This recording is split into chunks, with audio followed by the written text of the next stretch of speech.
Yes, Prabhu. You're audible. Yes, yes. Thank you very much. And I believe Rao Prabhu will be assisting me today with the sharing. So I'll be bothering you much. Hope that's okay, Prabhu. Thank you very Sure, much. Prabhu. It's my pleasure. Thank you. I would like to welcome everyone today for this class titled The Third Canto, Ninth Chapter, and verse 1 onwards, as it's been assigned to me by Prabhuji.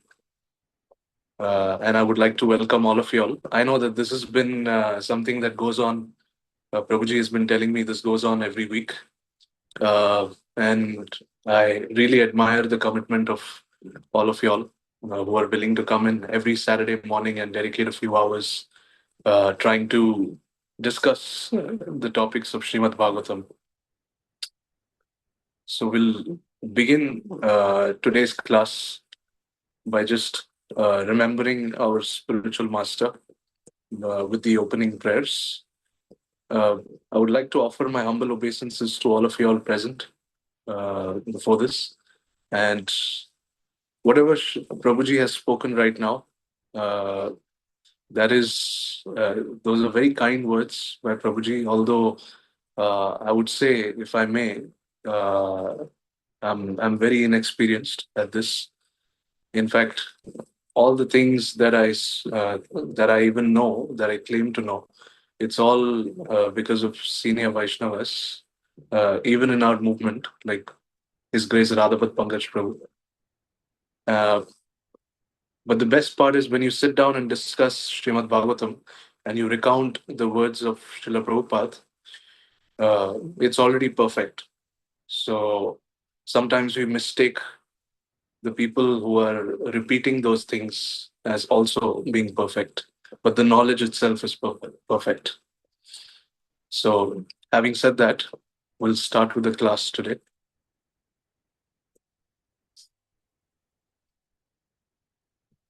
Just let me open the verse.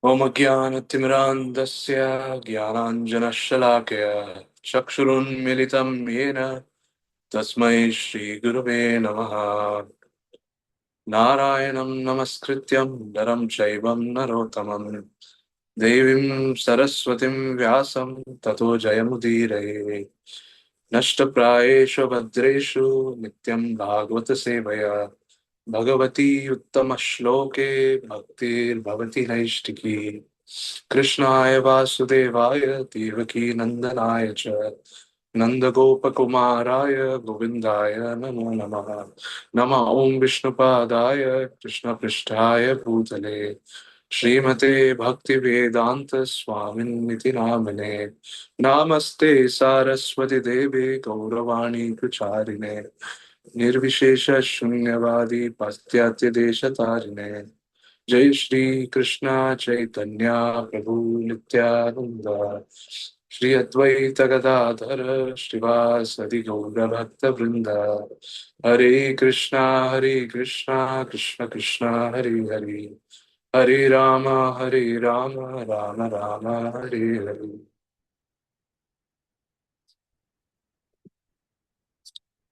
I would like to welcome all of you all who have just joined for this class today, titled The Third Canto, Ninth Chapter, which are the Brahma's prayers for creative energy. And the first verse, the format will be such: I'll first read the verse, we'll dwell into the translation and read the purport for the first chapter. And then, as time permits, we'll look into the uh, remaining verses if we can.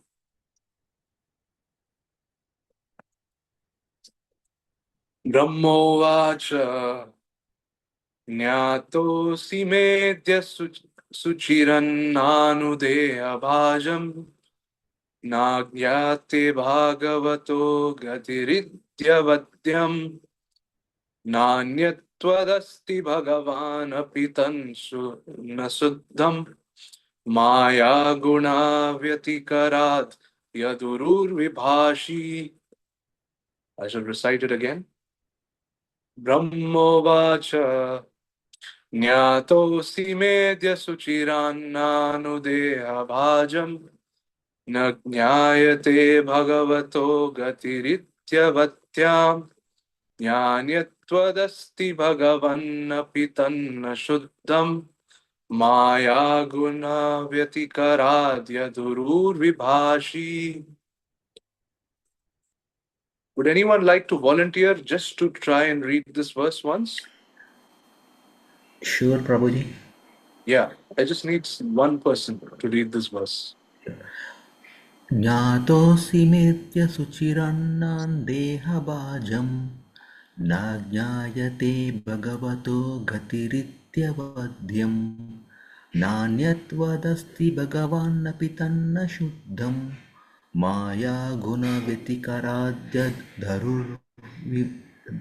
यद्उरुर्भासि विभासि.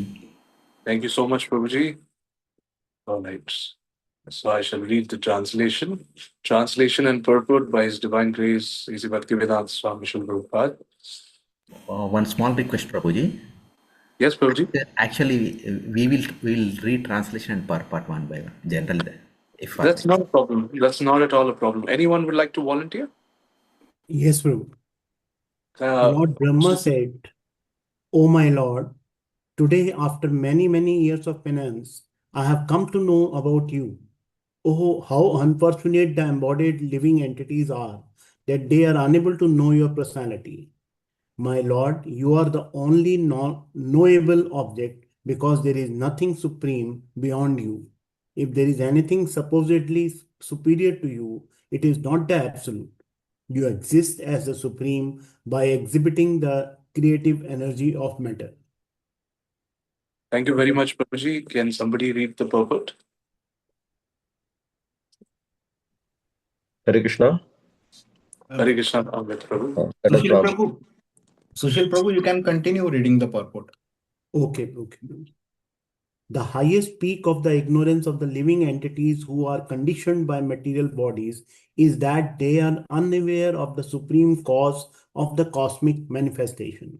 Different people have different theories regarding the supreme cause, but none of them are genuine. The only supreme cause is Vishnu, and the intervening impediment is the illusionary energy of the Lord. The Lord has employed his wonderful material energy in manifesting many, many wonderful distractions in the material world, and the conditioned souls, illusioned by the same energy, are thus unable to know the supreme cause. The most stalwart scientists and philosophers, therefore, cannot be accepted as wonderful. They only appear wonderful because they are instruments in the hands of the illusionary energy of the Lord. Under illusion, the great mass of people deny the existence of the Supreme Lord and accept the foolish products of illusionary energy as supreme. One can know the supreme cause, the personality of the Godhead, by the causeless mercy of the Lord, which is bestowed upon the Lord's pure devotees like Brahma and those in the disciplic succession. By acts of penance only was Lord Brahma able to see the Garbhodakshaya Vishnu, and by realization only could he understand the Lord as he is. Brahma was extremely satisfied upon observing the magnificent beauty and opulence of the Lord, and he admitted that nothing can be comparable to him. Only by penance one can appreciate the beauty and opulence of the Lord. And when one is acquainted with that beauty and opulence, he is no longer attracted by any other. This is confirmed in Bhagavad Gita 2.59. Param dripasya nivarte. Foolish human beings who do not endeavor to investigate the supreme beauty of the opulence of the Lord are here condemned by Brahma. It is imperative that every human being try for such knowledge, and if anyone does not do so, his life is spoiled. Anything that is beautiful and opulent in the material sense is enjoyed by those living entities who are like crows. Crows always engage in picking at rejected garbage, whereas the white ducks do not mix with the crows. Rather, they take pleasure in transparent lakes with lotus flowers surrounded by beautiful orchards. Both crows and ducks are undoubtedly birds by birth, but they are not of the same feather. Hare Krishna, Prabhu. Thank you so much, Sushil Prabhu, for reading this beautiful translation written by Srila Prabhupada. I would like to welcome all of you all who have just joined in for the class. I would just like to offer my respectful obeisances. Om Namo Bhagavate Vasudevaya. Om Namo Bhagavate Vasudevaya. Om Namo Bhagavate Vasudevaya.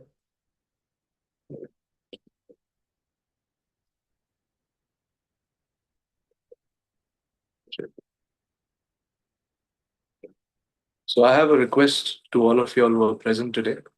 All of you all are senior to me in every regard. And the last on that is age. So I would like to request all of you all to kindly bestow your blessings and your mercy upon me so I can speak the right words at the right time and try and do justice to this service. There is a verse, there are songs composed by Bilu Mangal Thakur in the Govinda Damodar Stotra. In the last verse of the Govinda Damodar Stotra, he writes, Bhaktum Samartho Apina Bhakti Kaschit Aho Jananam Vyasanabhimuktyam Jife Pibaswam Ritameta Deva Govinda Damodara Madhaveti. Bhaktum Samartho Apina Bhakti Kaschit. That all of us living entities, all of us, including the animals, we all have a tongue. Now, just like the animals, this tongue has multiple purposes. Mainly, it is for speech, but also it is used for eating and for sense gratification. So, Bhaktum Samartho Apina Bhakti Kaschit Aho Jananam Vyasanabhimukhya. Mangal Thakur is writing that we have the ability, the human beings are given the ability to chant and recite the names of the Lord and discuss the topics of the Lord.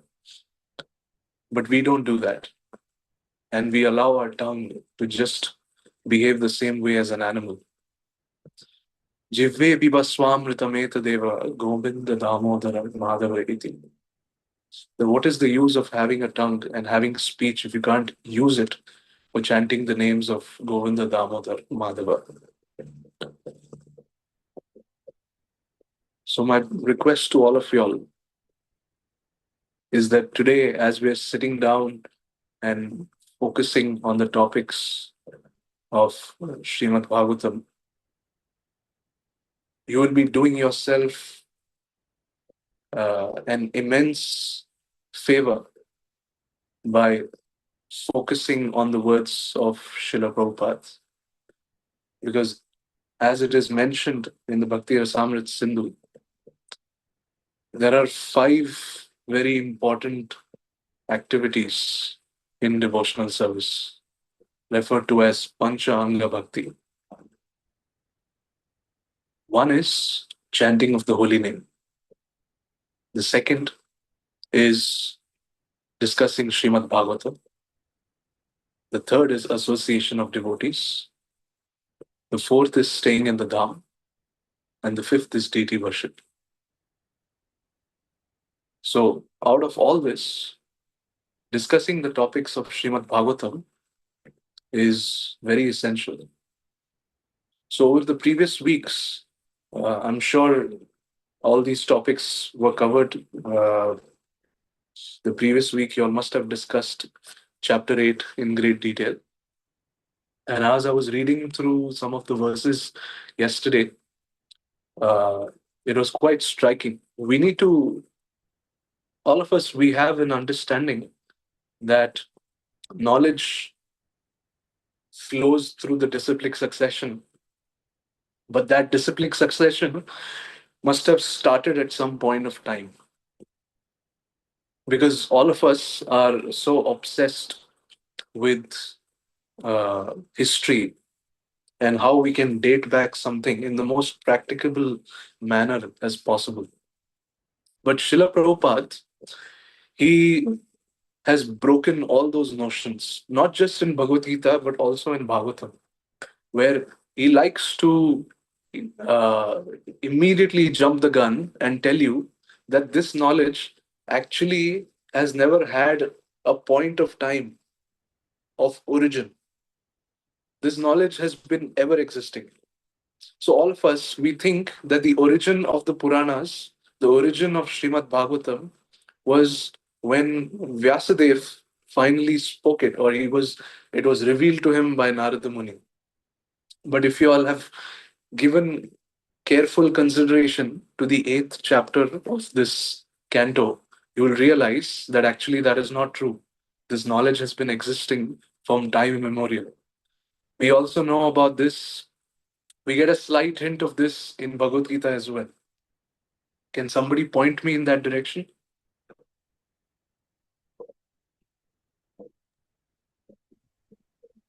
I didn't get the question. So I will repeat the question. You all don't have to give me the verse, but there is an indication in Bhagavad Gita where Lord Krishna is telling Arjuna that this knowledge has been present from time immemorial, and it is not just being spoken by me to you right now. Yeah, It is in in chapter 4, chapter Prabhuji. fourth chapter. Yes, the fourth chapter. Now that we have come to the fourth chapter, can anyone tell me exactly what was the conversation? Not the same people. I think somewhere he was referring that one this knowledge was passed on to someone and Surya Deva and all. Yes, that is correct. So who is Suryadev? Suryadev is just a title. It's like the prime minister, but somebody is always occupying the position, and that personality is Vivaswan. So the Lord is talking about how the knowledge was passed down. He's telling Arjuna that I had already spoken this knowledge. I had spoken this initially to Vivaswan, and then Vivaswan spoke to his son. And then the chain of knowledge was broken, and again it gets established. So in with time, the Lord or his devotees at particular moments, they retell or recount and pass down this knowledge. So the disciplic succession that we know of is just the Brahma Madhva Gaudiya Sampradaya. But that knowledge has been ever existing for a long time. So even in the 8th canto, it is pointed out very clearly, even though this conversation, the source of it is Maitreya Muni discussing with Vidura. But Maitreya Muni has very clearly explained the source of that knowledge. And it's very important for all of us to understand how all of it's very important for us. Like we should know the source of what we are reading. So uh, just to establish his credibility, Maitreya Muni, he goes back a little and he explains how when the four Kumaras, they traveled to the lower planets and fell at the feet of Sankarshana. At that time, they inquired to Sankarshana about these topics. And then Lord Sankarshan, through his thousand hoods, when he's always speaking, he's constantly speaking about the glories of the Lord through his thousand hoods. And at that time, he spoke this knowledge to all the four Kumaras. Then later on, one of them, Sanat Kumara, decides to recount that very same knowledge to Sankhyayana Muni. And then Sankhyayana Muni, who was once present in an assembly, spoke that knowledge to Pulastya Muni. And then Pulastya spoke that to Parashar, and Parashar spoke that to Maitreya Muni.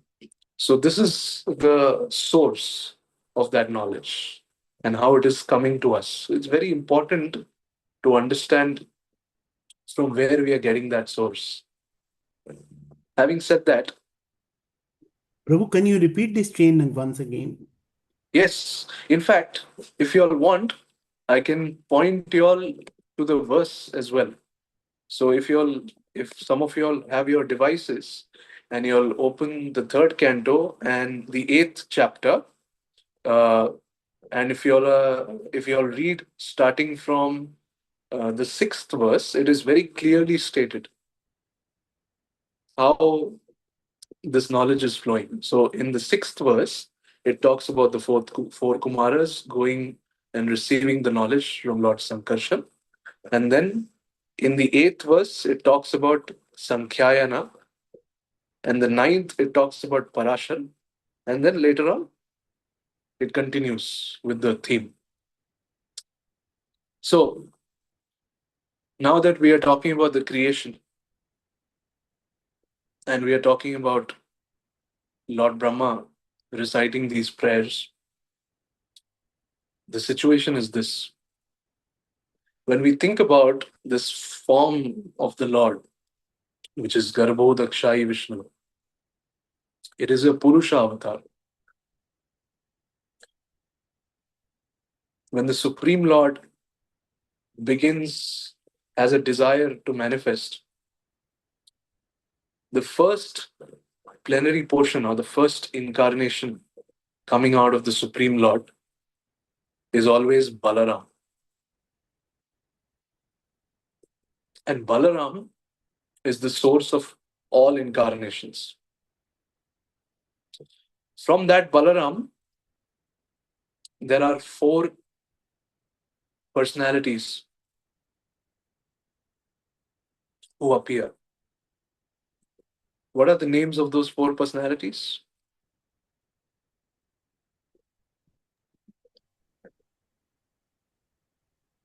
I'll give you all a hint. We refer to. Narayan, Sankarshan, Pradyuman, and Anirudh, I think. Okay. Three. You got three right. What is one that you have missed out? Because they all are Narayans. Anirudh, Pradyumna, Shankarshan. Yes. And the most important, Narayan again. Vasudeva. Vasudeva. Vasudeva. Yes. So these fundamentals are very important, that we understand that these are the four Chaturvyuhas that appear.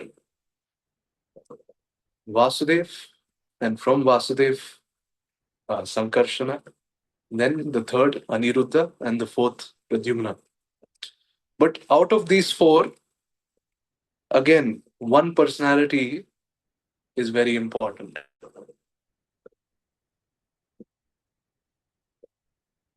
Can anyone guess? Sankarshan. Vasudeva. Sankarshana. Sankarshana. It's very interesting. It's never discussed a lot, but these all are, so they're not different personalities. All of them are Narayan forms of the Lord. They're all 400 forms. They look exactly like Lord Vishnu. Only difference is that their nature and the activities that they perform are very different. Like Sankarshana is responsible for the creative force.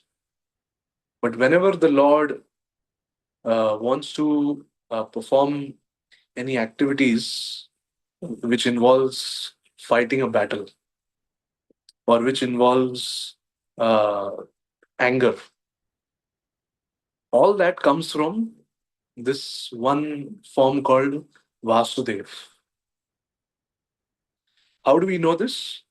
What is the source of this? When we read the Krishna book written by Srila Prabhupada, which is a commentary on the 10th canto of Srimad Bhagavatam, in that there is a very interesting story of uh, the the Kalia, the snake that is subdued by the Lord.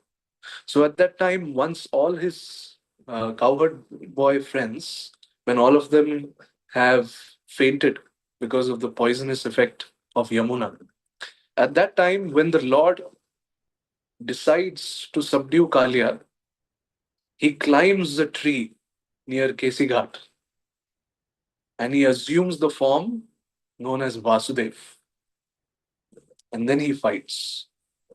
Anytime the Lord is going into a battle, he is assuming the form of Vasudev. So, coming back to Sankarshan. Now, from Sankarshan, again, there are four uh, incarnations, four Purushas that appear, which is Vasudev, Aniruddha, Pradyumna, and what is the fourth?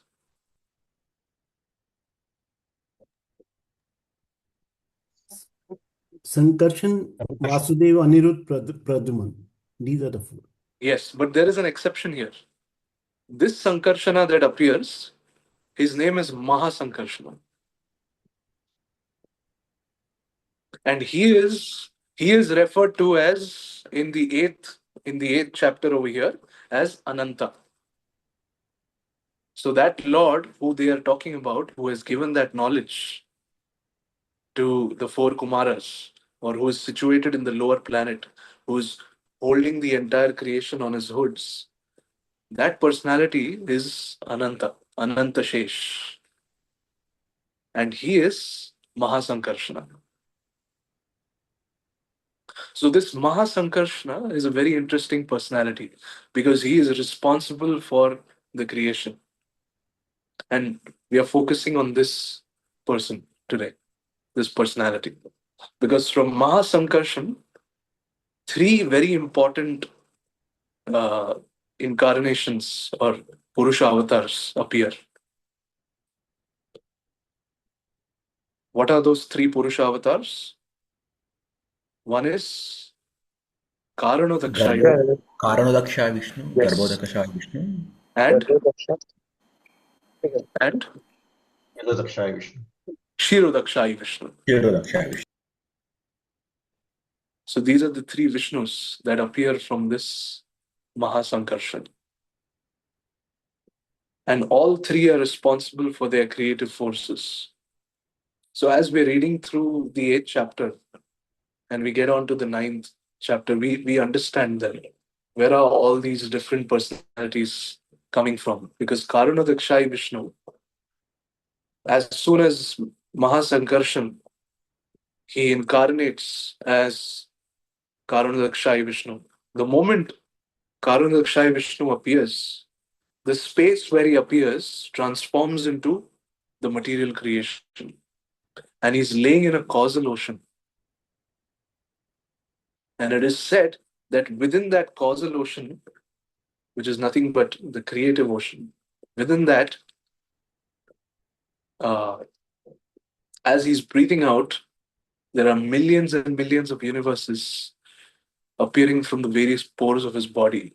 And there's an interesting lecture where Sadaput Prabhu, who's a disciple of Srila Prabhupada and an expert on cosmology, was discussing. Just picture this. You're looking at an ocean, and within that ocean, you're looking at bubbles within the foam formed by the ocean. So these various universes are like bubbles in that foam. in that massive ocean. Innumerable universes. So Karandakshayi Vishnu is that personality who is present in that material creation. But then there is one very important personality who enters into each of those universes, who's known as Garbhodakshayi Vishnu. And then within each of those universes, there is another personality who appears, who enters into every single atom. And that is Kshirodakshayi Vishnu.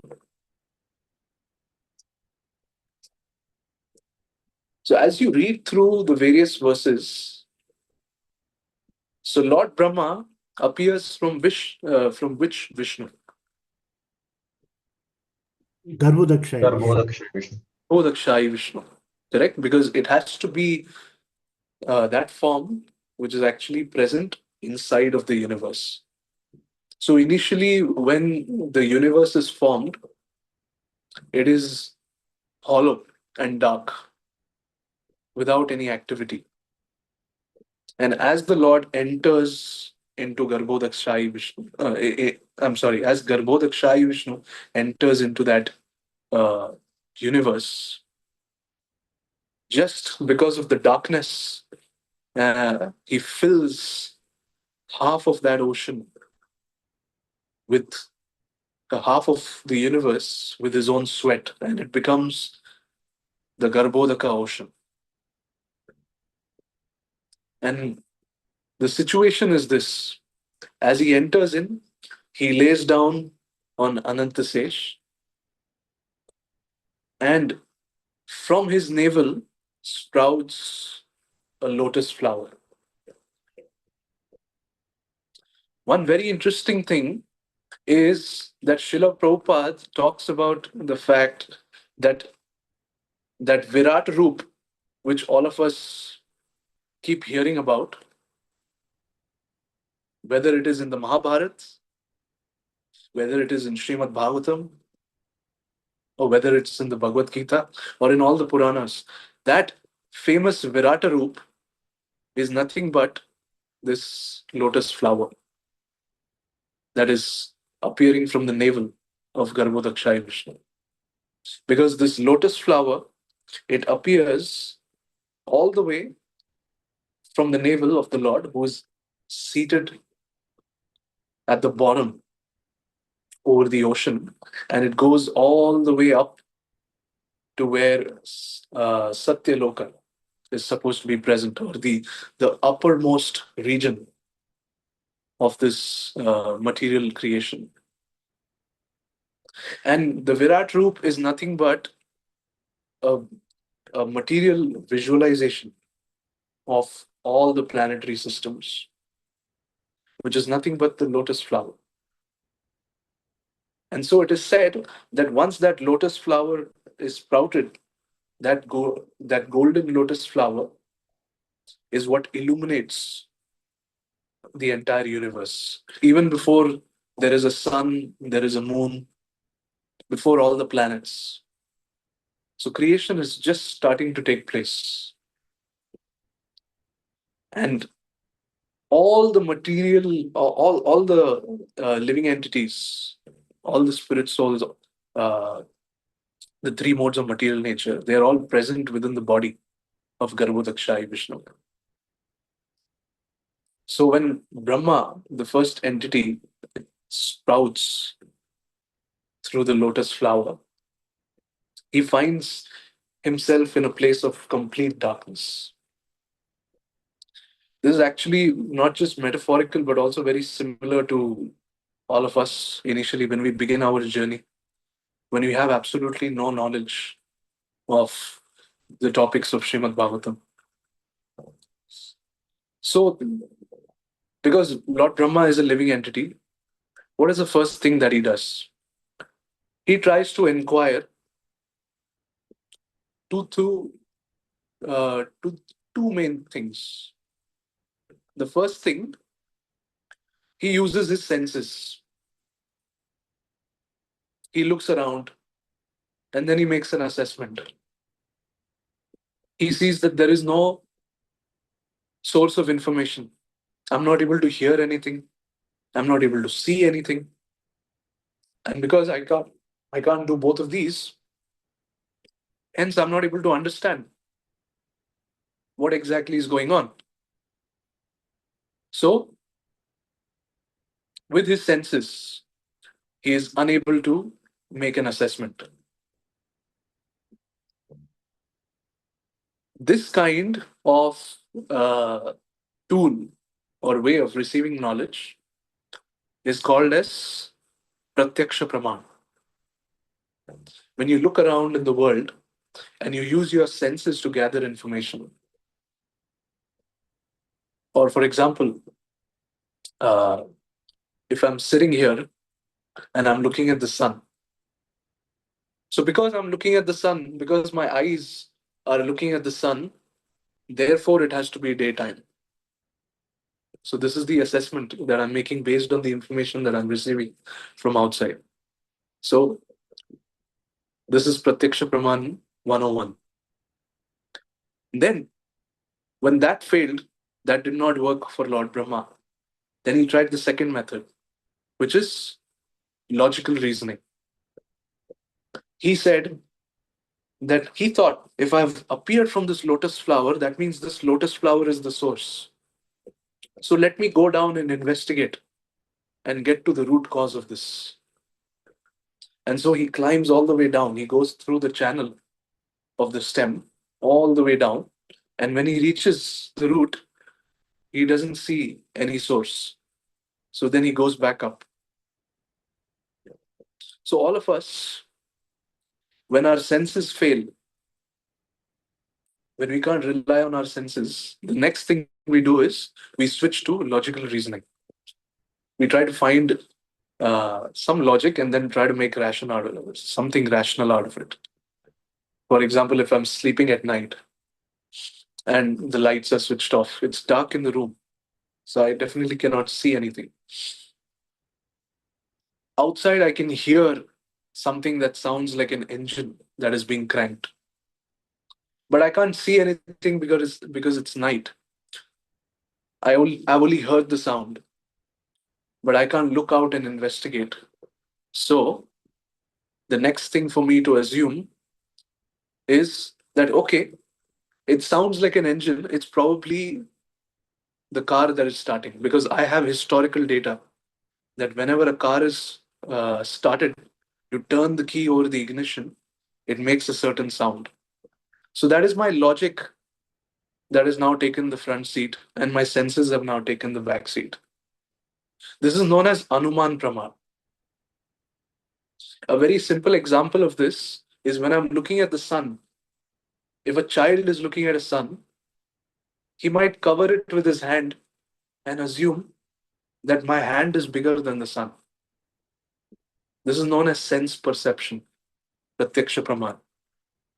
But then at the same time, a person with knowledge, so slightly more subtle now, he knows that the sun is actually situated 93 million miles.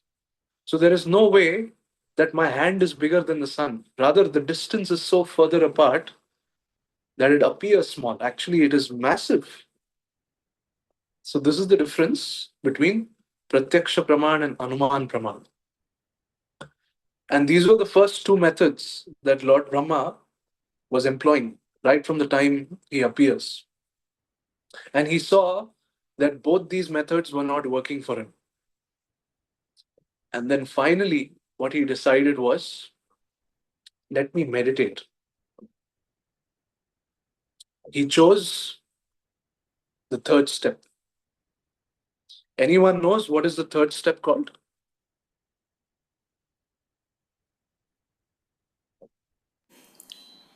Submitted. Cell. What is it called? Shabda Praman? Surrender. Some sort of Surrender, that is correct. You're absolutely right. He surrenders because it's written in the purple. But what is that process called? Shabda Praman. That's correct, Prabhu. So the third step, most important step, is known as Shabda Praman. So then Lord Brahma decides to meditate and he receives that knowledge. Now, there's a very important thing about Shabda Praman. The only difference between Pratyaksha Praman and Anuman Praman and Shabda Praman is the fact that Shabda Praman is not relying on the imperfections or limitations of these two processes. These two processes are actually known as inductive way of receiving knowledge. Yeah, it involves experimentation, it involves utilizing your senses. But the problem is, all of us, we have our defects. Our senses are imperfect, we commit mistakes, cheating propensity, and illusion. So, because of all these factors, the problem is that the results of whatever we are trying to gather information from, the data will always be imperfect. That information will always be imperfect because the source of it is imperfect. Whereas Shabda Praman, which is known as the deductive process of receiving knowledge, is most perfect because you're actually getting it straight from the source. You're getting it directly from the Supreme Lord. So you're not putting any effort. You're not utilizing an empirical process of gathering data using your senses. Here, all you're doing is surrendering. So there is a form of taking a leap of faith, surrendering to the Lord. And then the Lord decides to give you that knowledge. I'll give you all a very simple example. So when all of you all go to Subal Prabhu's place for Mangala Arti. So at Subal Prabhu's home, if I want to use the washroom, I can try through my own process of Pratyaksha Praman and Anuman Praman. I will go and investigate. I will say, okay, if I've entered the house, that means next to the living room on the side, there should be a washroom. So I'll go and I'll try to open the door. But it turns out it's a storeroom. Then I open another door. Turns out it's a garage. So like this, I'll keep opening all the doors in the house, thinking that I'll find the washroom. But the most perfect thing is if I go and ask the owner of the house, Subal Prabhu, and I ask him, Prabhuji, can you please show me where the washroom is? And just by that act of surrender, Prabhuji will guide me. He'll give me that knowledge and point me in that direction. So this is the idea of Pratyaksha, Anuman, and Shabda Brahman.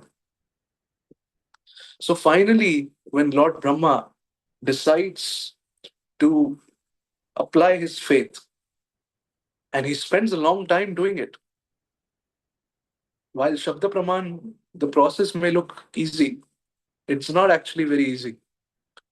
If you all see, it's written, mentioned at the very end, that Lord Brahma spent a good 100 years trying to meditate. So he put in effort. And finally, after a long time, the knowledge is revealed to him. The Lord begins to appear before Lord Brahma. And Srila Prabhupada, he talks about Puranic times. So he's saying that these are not solar years, these are actually celestial years. So the lifetime of Lord Brahma is such that one day of Lord Brahma equals to 1,000 cycles of the cumulative of the four yugas. So we know if y'all can compute all the years of all the four ages, Satya, Dwapar, Treta, and Kali, when you put them all together, you multiply it by 4. So that you add it up, that gives you one Chaturyuga cycle. So 1,000 such Chaturyuga cycles is basically one day of Brahma. So like that, Lord Brahma meditates for 100 such years. And finally, when he does, things begin to appear slowly. The Lord appears within his heart. Then he sees that this lotus is illuminating. Then he is able to see the destructive waters of this cosmic ocean. He begins to see the space and the air. And finally, he is given the darshan of Garbhodak Sai Vishnu, who is laying down beneath him on Anantasej. So why I started to discuss about the process of acquiring knowledge is because that is uh, the theme of the first verse.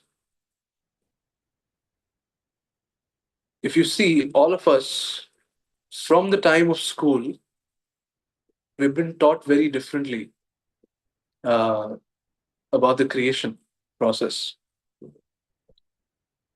And all of that we understand is nothing but uh, it's the illusory energy. But also it's very important to understand that the tools used by the scientists in order to understand the process of creation itself is very imperfect.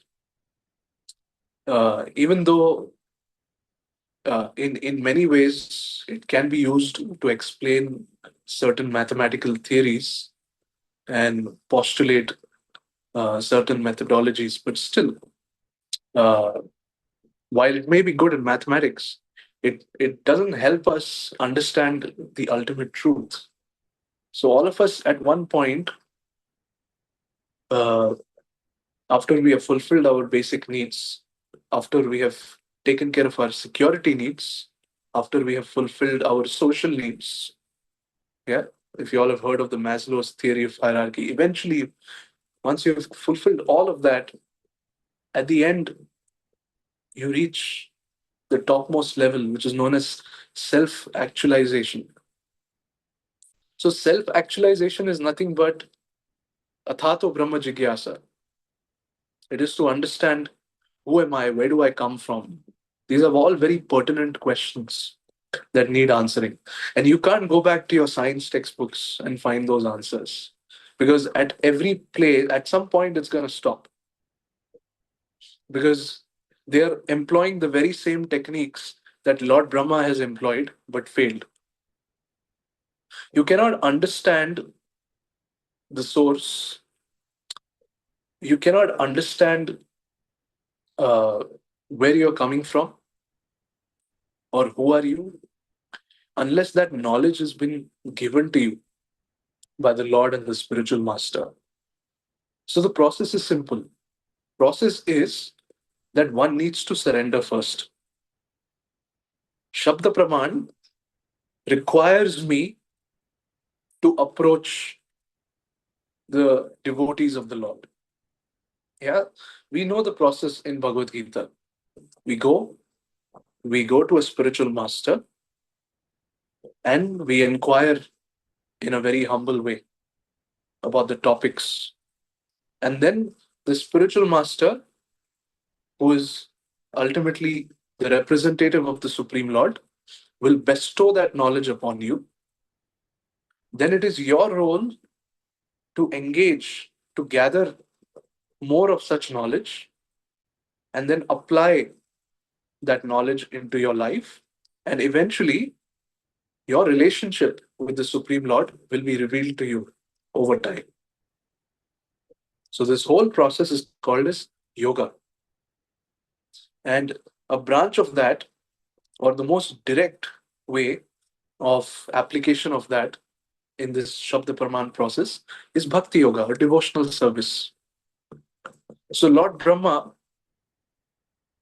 his entire body is made of intelligence, unlike all of us. So, we only have one property of subtleness, which is intelligence.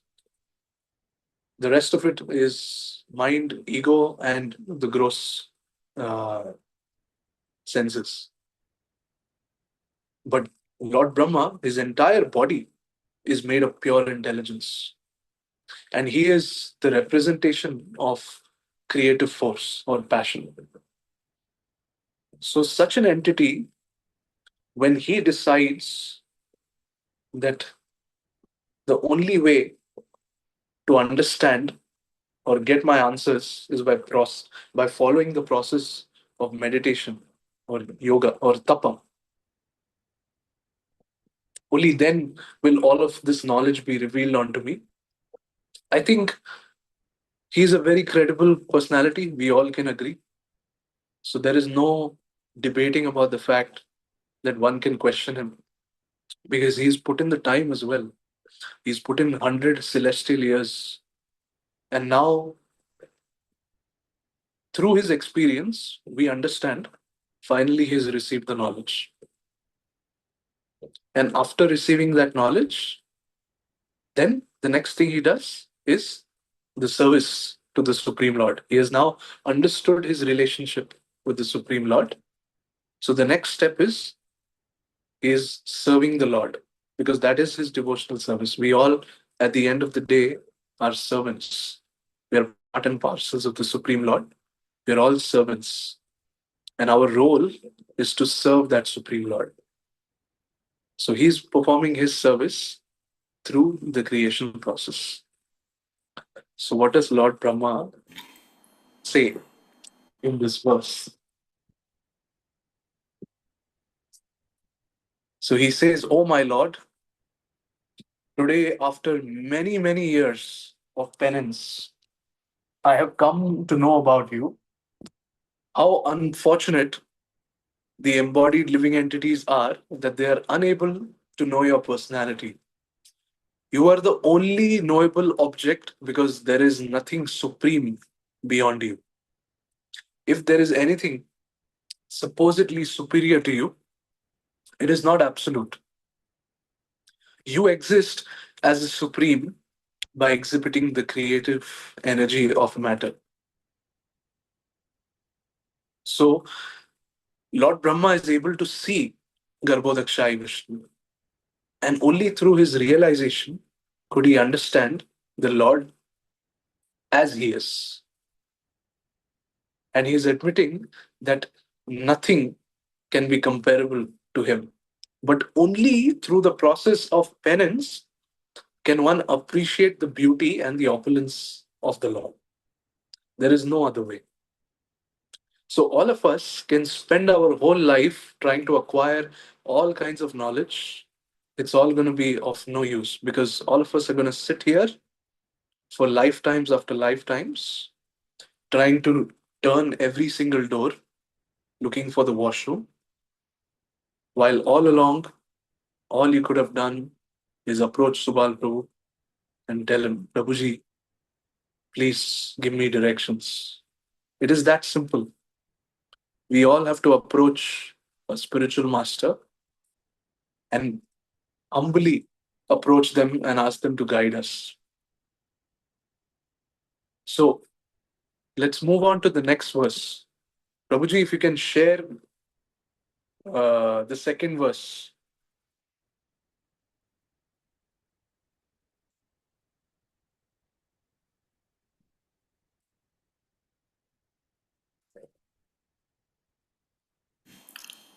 You are able to see, Prabhuji? Yeah, yes, it is clear, Prabhu. All right.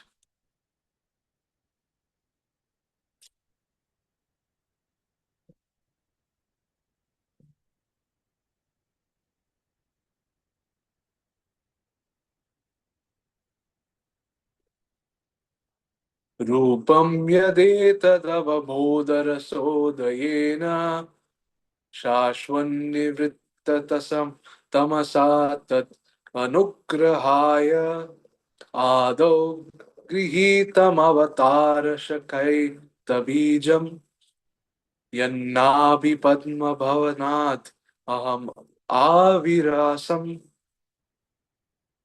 Somebody can please read the translation and purport by His Divine Grace A.C. Bhaktivedanta Swami Srila Prabhupada.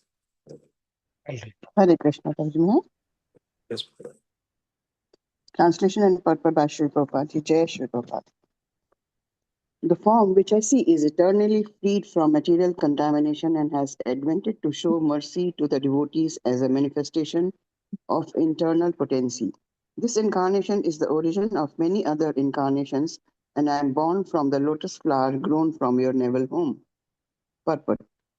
The three deities, Brahma, Vishnu, and Maheshwara, Shiva, the executive heads of the three modes of material nature, passion, goodness, and ignorance, are all generated from Garbhodakshai Vishnu, who is described herein by Brahma. From the Kshirodakshai Vishnu, many Vishnu incarnations expand at different ages in the duration of the cosmic manifestation. They are expanded only for the transcendental happiness of the pure devotees.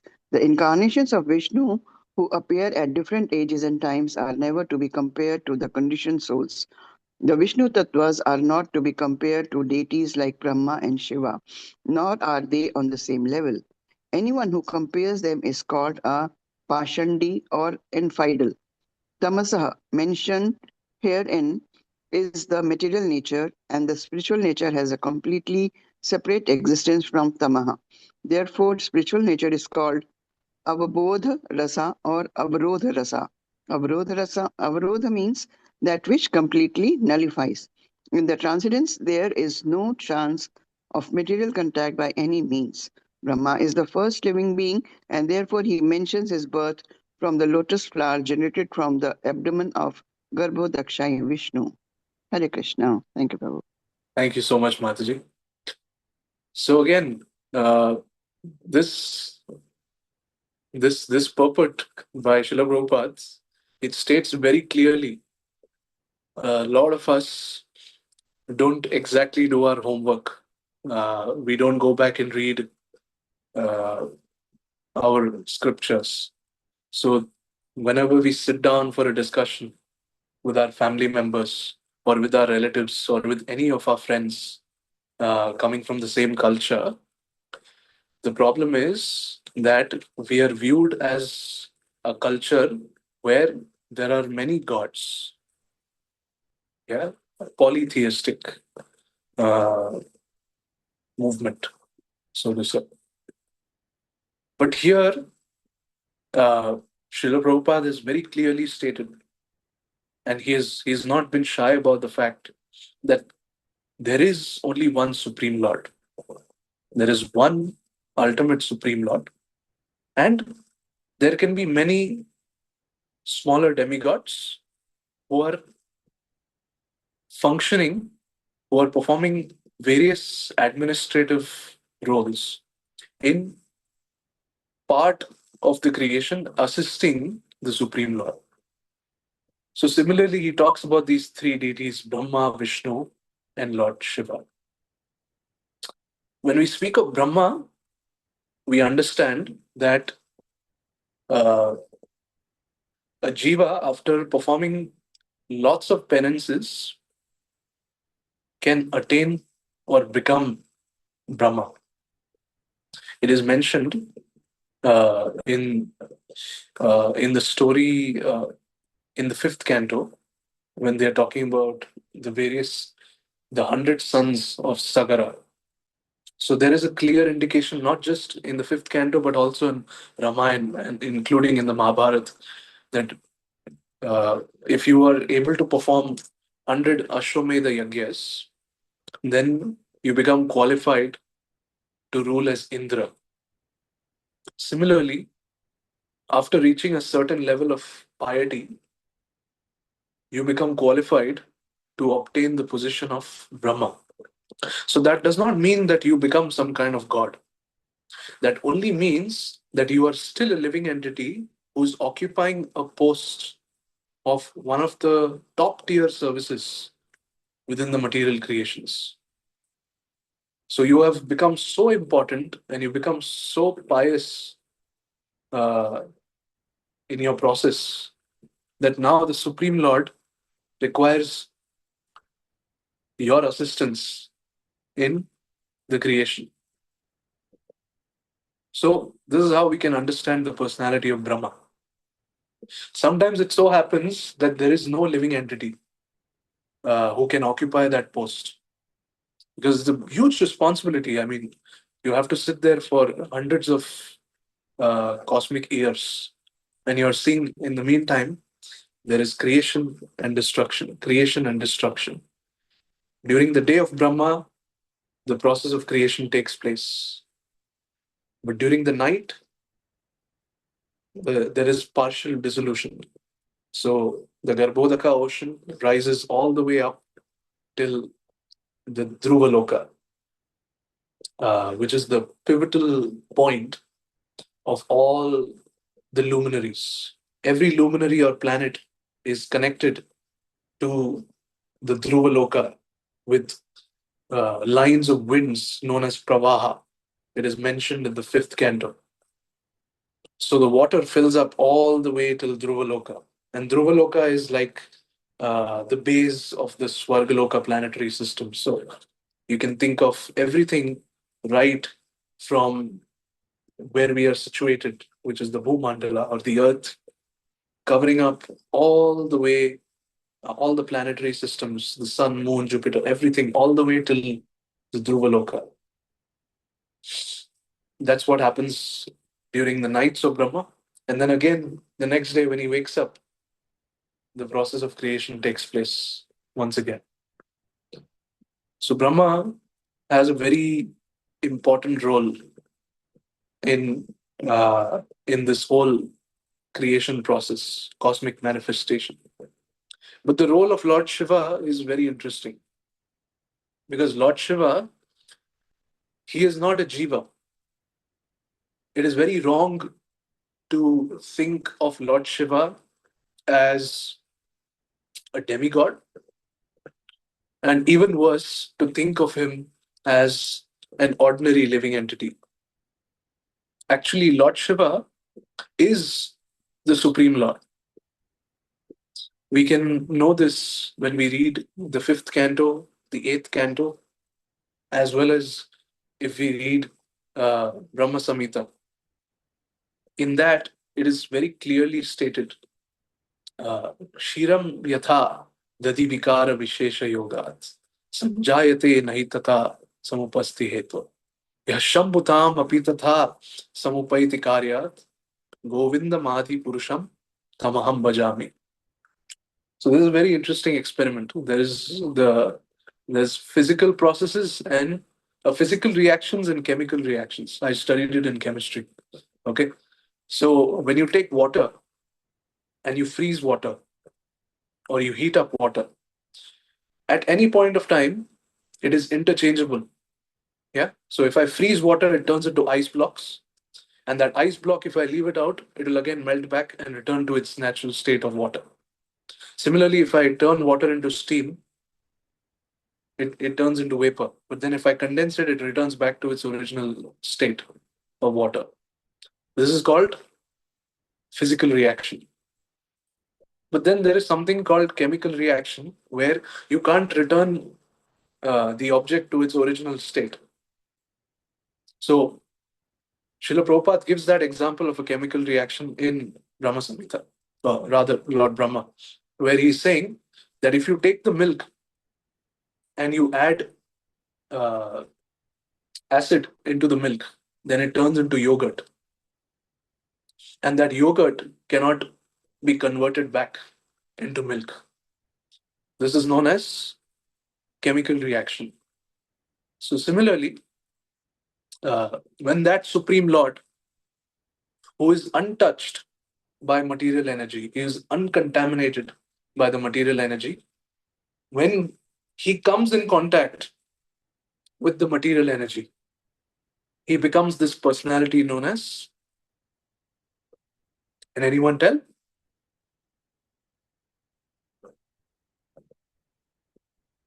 Maybe Shiva himself. Yes, he turns into this personality of Lord Shiva. So while Brahma is responsible for taking all the elements and creating the planets, Lord Shiva has another role, very interesting role. Lord Shiva is that personality who acts through the glance of Garbhodakshai Vishnu. Because Garbhodakshai Vishnu, when he creates, he glances at the material nature. He glances at Prakriti, and that glance is known as the process of creation. Through his glance, he's impregnating the material energy with the jivas. And the personality who does that is Lord Shiva. So Lord Shiva is our original father. But that personality is coming from somewhere. So he's coming from the Supreme Lord, but he's not exactly Vishnu Tattva. And he's not even Shakti Tattva. He's known as Shiva Tattva, who is very different from Vishnu Tattva as well as Jiva Tattva. So now Lord Shiva cannot go back to being the Supreme Lord, but at all times he remains the Supreme Lord. And throughout the various planets, whether he's situated in the Jambudvip, whether he is situated even beyond this, between the realms of the material world and the Vaikuntha planets as Sadashiva, or whether he is situated in the lower heavenly planets uh, as Maheshwara. Regardless, at all times, he is that Supreme Lord who has interacted with the material energy. So I thought we should dwell on these basics today, because the process of creation, if we want to understand that, will at least require a couple of sessions. But what we can at least do is we can at least spend some time and understand the basics and the fundamentals. So we get our fundamentals right, and then we can go and discuss the nitty-gritties. So having said that, uh, to conclude and put together everything for y'all as a takeaway, Lord Brahma spent hundreds of years trying to gather or understand the source of his existence, similar to what we do our whole life. We grow up, we study, we get a job, we get married, we have kids, and then we look back and we think, "Ek minute, why did I do all of this? What is the reason of all of this?" Ultimately, I want to understand, who am I? What is my relationship with the Supreme Lord? Or, that statement comes much later. First thing is, we want to understand, who are we? Where do we come from? What is going to happen after we die? These existential questions you have even as a kid. So Lord Brahma had those questions even when he was born, and he wanted to understand what is exactly the situation. So he spends 100 years in penance, and finally, the Supreme Lord, he bestows upon Lord Brahma this knowledge. And then through that knowledge, Lord Brahma establishes his relationship with the Supreme Lord, and he begins his service. So our takeaway is, the first thing we need to do is gather knowledge. So y'all have already taken care of the first step, because all of y'all are consistently coming and attending these sessions and reading Bhagavatam. All of y'all, I hope all of y'all are chanting every day. So that also takes care of your relationship with the Supreme Lord. It is one thing to chant in a kirtan, and it's another thing to sit down and chant. When you're chanting in a kirtan, you're basically uh, taking benefit of senior Vaishnavas who are present in that arena, who are also chanting. So we benefit off of their pure chanting. But chanting in solitude is equally important, because we are trying to build a connection with the Supreme Lord. Uh, Rather, the chanting that we do in solitary is even more important. Uh, so we are taking care of these two processes. and service. All of us now, Adhik Mas is coming very soon. So all of us must take up a pledge to do something. You know, uh, by service, we don't necessarily mean something that is menial. If you can, great. But try to offer some help to a Vaishnava. If you're able to assist the devotees of the Lord, then you're attracting the mercy of the Supreme Lord.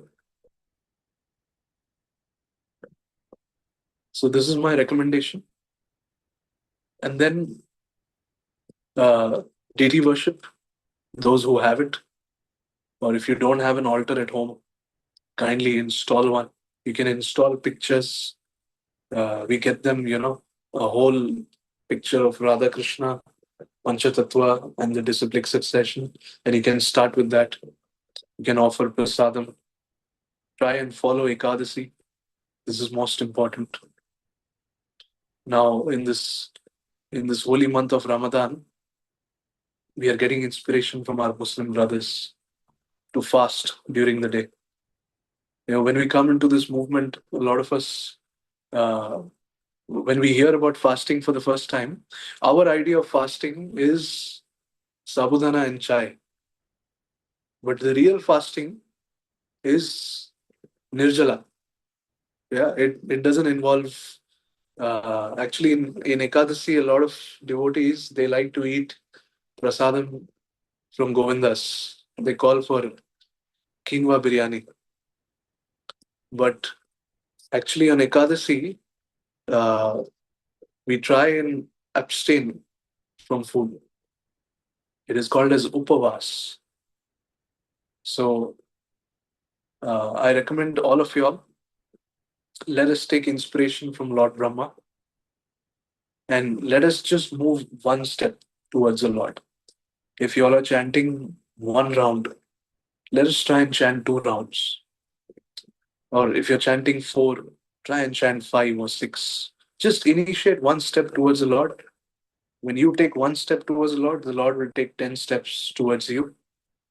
And slowly and surely, you are unraveling that relationship. And I guarantee, if you perform this experiment, you have to first take the initiative.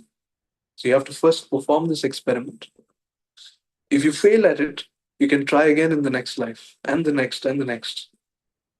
But ultimately, at some point, you're going to reconnect with the Supreme Lord. And that would be perfection of your life. So having said that, I would like to thank you all for coming in today for this class. There is 10 minutes, I believe. I hope I haven't short the time.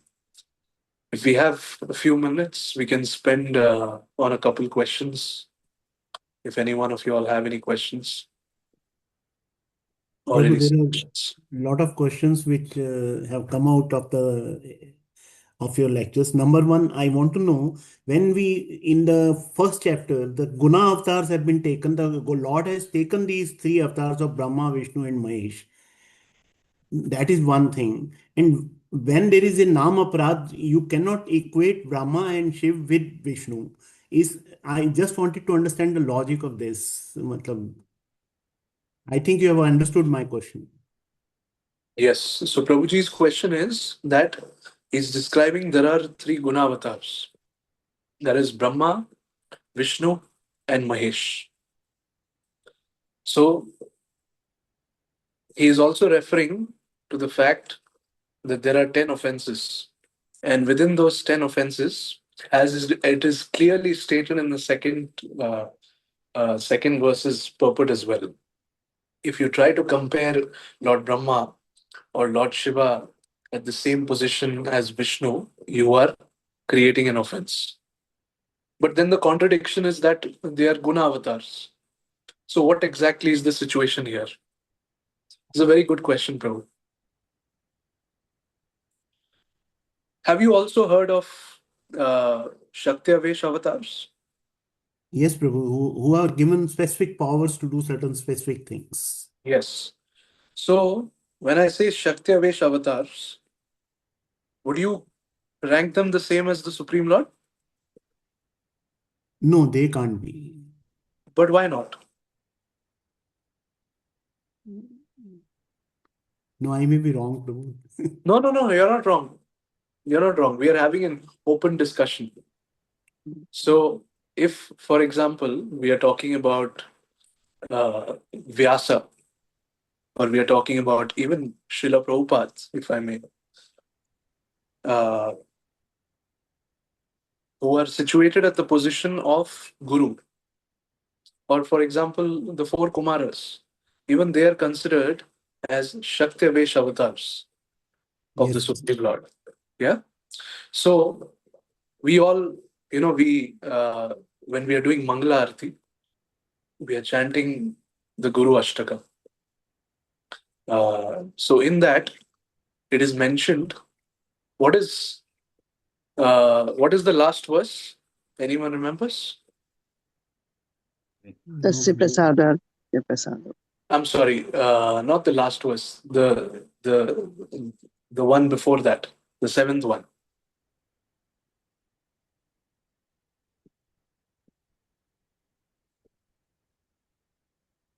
Sakshad Haritvena Samasta Shastre Uktastathabha Vyataiva Shabhi.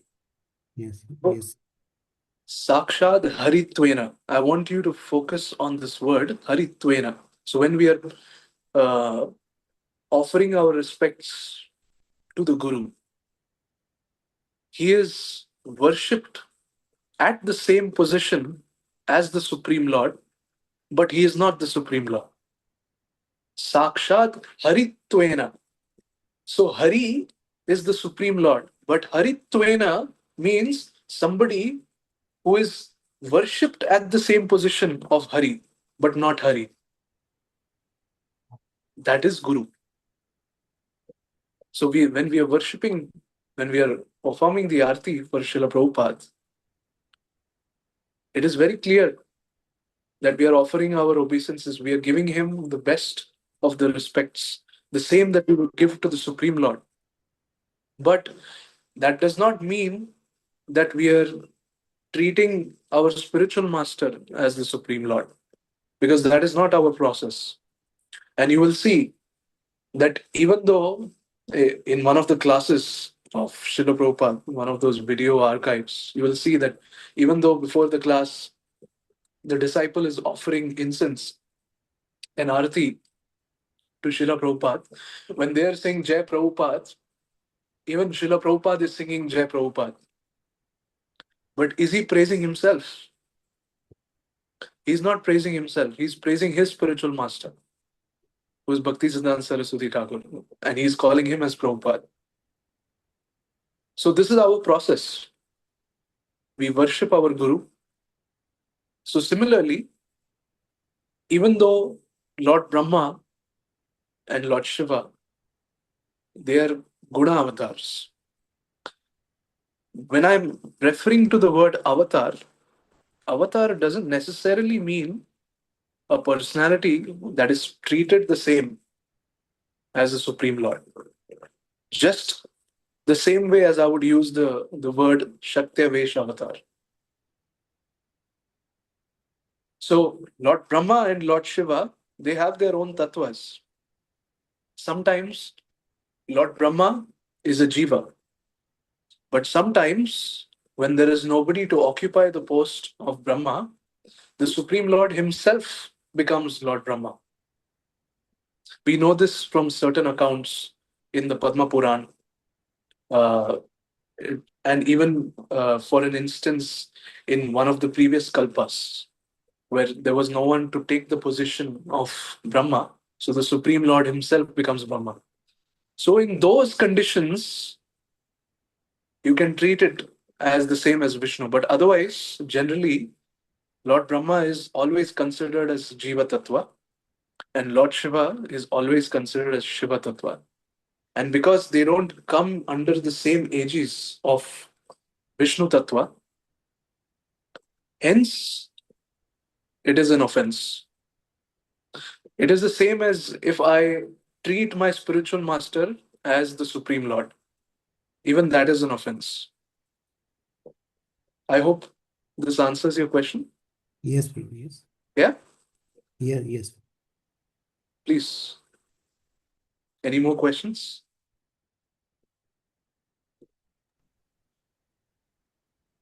Hare Krishna, Prabhu Janakuna. Hare Krishna, Prabhuji. Hare Krishna, Prabhuji. Prabhuji, you mentioned that Lord Shankarshan has imparted this transcendental knowledge to four Kumaras.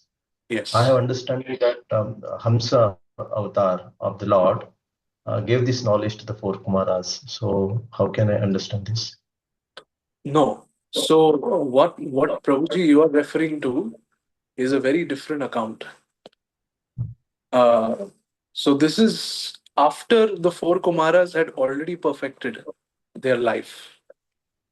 So where do the four Kumaras reside? They reside in a Tapar Loka. Yeah, they reside in. So it's a region above above the Swargaloka. So there are certain planetary systems. These are not one planet.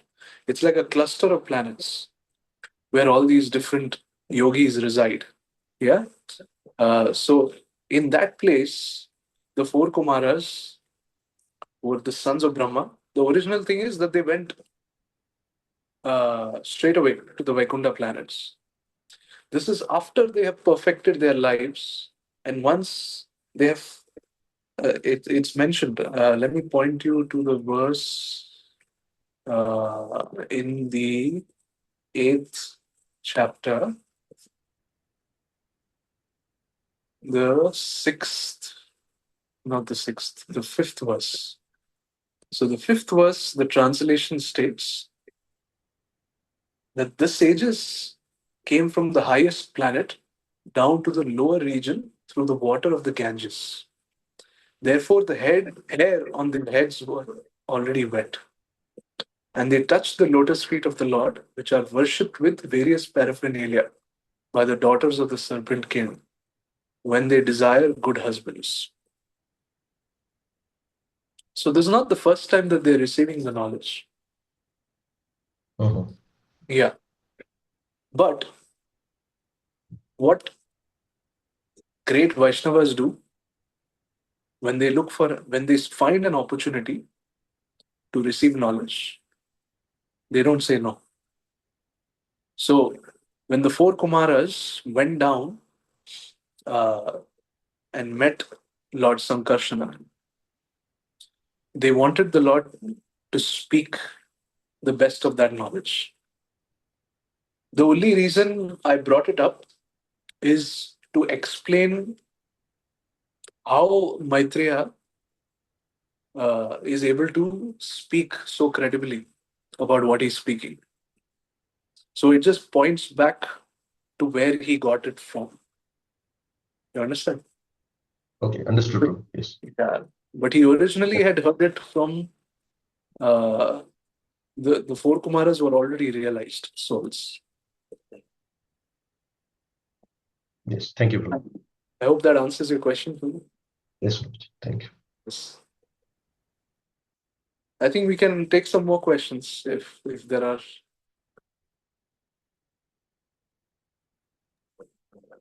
Sushil Prabhu, you said you have a few questions. Do you want to ask I'm anything? just thinking it may again take a lot of time. Prabhu, I wanted to understand the logic of these two Chaturvyus. Say like from Balram came Mool Sankarshan, Vasudeva, Anirudh, Praduman. Then again from Mool Sankarshan came Narayan, and then again the four. So what is the logic in this, which we don't get proper clarification for this? Okay, so basically, as I mentioned before, these are all Vishnu forms. Okay, so they have two different purposes. One is responsible for the material creation, which is the secondary Chaturvyuha. Okay. Okay, so the secondary Chaturvyuha is responsible for the material creation. So anytime that the Lord has to incarnate, he comes through the form of Vasudev. Anytime the Lord has to create, he comes through the form of, or he does it through Mool Sankarshan, Maha Sankarshan. But what is the purpose of the initial 4 Chaturvyuhas? So there are various planets, Vaikuntha planets, in the spiritual world. And each of those planets are designated or ruled by a particular form of the Supreme Lord. So I'll try to point you all to a lecture which I heard from Sadaput Prabhu, where he talks very interestingly about these various Vishnus who are not necessarily having 4 hands.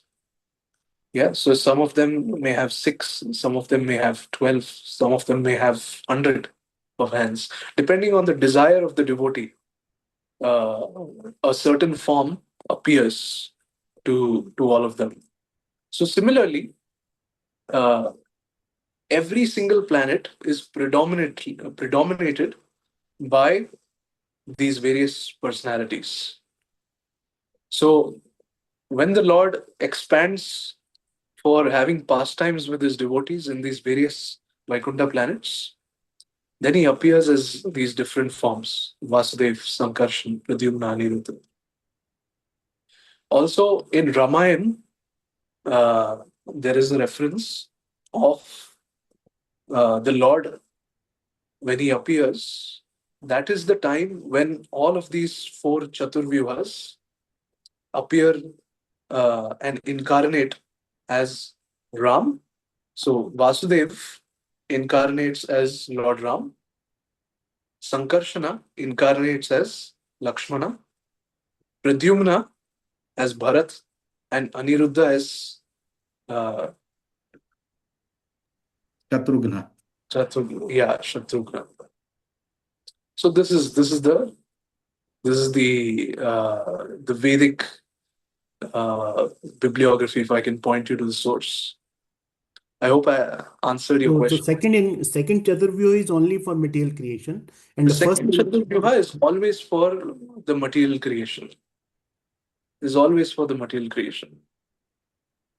Second, not the first, right? Yeah, not the first two. And the first one is for the spiritual avatars and right. So it is very interesting because if you read the 5th canto, or even if you read the 3rd canto, you will see that whenever the Lord is taking certain avatars, there is only one Vishnu who is actually descending as various avatars, and that is Kshirodakshai Vishnu. So whenever there is any trouble, any cosmic disturbance, so all the demigods, we all know, they go to this place, which is filled with the milk ocean. And the personality who's situated in that milk ocean, so where is this milk ocean? It is in the Dhruvaloka, or supposed pole star. So over there, the personality who's seated is Kshirodakshai Vishnu. And he appears as various incarnations. So whatever incarnations that you can think of, Varaha or Parshurama, Vamana, these are all coming through Kshirodakshai Vishnu.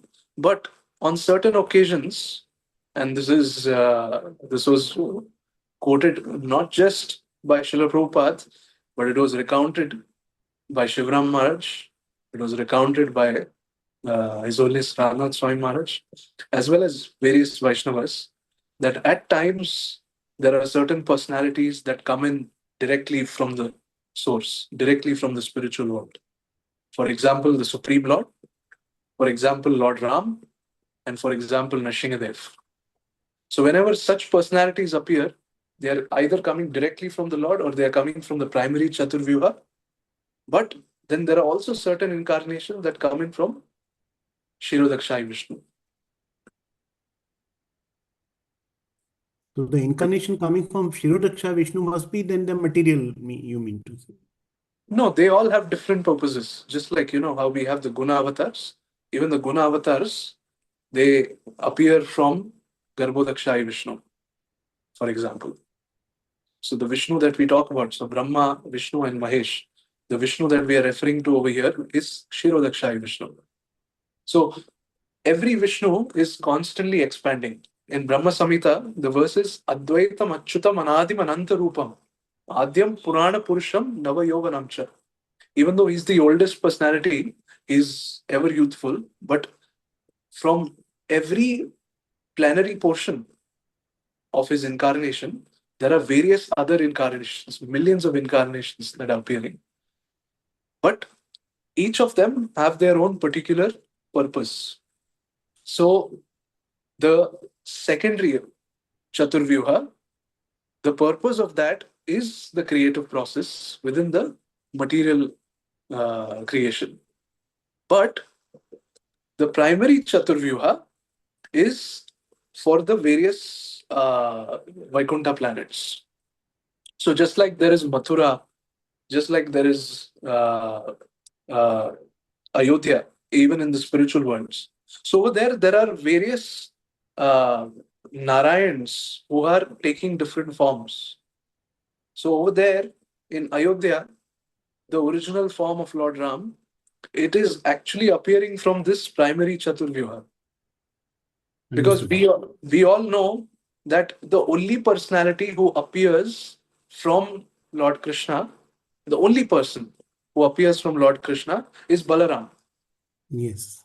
So then where are all these other incarnations coming from? They have to come from somewhere, right? So they come from the primary Chaturvyuha. But on certain occasions, when the demigods approach Vishnu and the action needs to be immediate, then Kshirodakshayi Vishnu also incarnates into certain incarnations. So when we talk about Shweta Varaha, or when we talk about Rakta Varaha in the Chakshusha Manu, both these cases, the incarnation appears from Kshirodakshayi Vishnu. Thank you, Prabhu. Thank you for today. But we will certainly welcome you for future, you can say, lectures so that we can clear so many doubts of ours. No, thank you so much, Prabhu. In fact, this topic is very close to heart because the lot of the Vaishnavas who spend their time discussing all of this, so the process of creation it's a wide topic. You can never get to the bottom of it, but it certainly serves us to understand the fact that this knowledge was always present, and we knew it even before modern science, and we knew it better without the tools of a telescope. So mathematics, advanced mathematics, and even understanding of the distances of the various planets, all of that. We had that science way before modern technology. So that is more scary because it's one thing to uh, just make to just assume that you know a certain branch of knowledge, or you make certain claims like Ptolemy.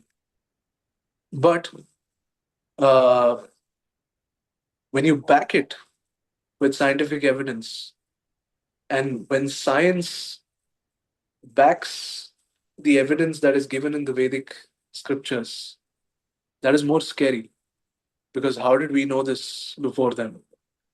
So this was always something that attracted me from before, because when you can back your faith with rational, that really solidifies the process of devotional service. But we need to spend a lot of time trying to understand this because these are not simple topics and not all of us are well versed with science. So that is why I thought today let it just be about the basics. I hope I did some justice. And thank you very much.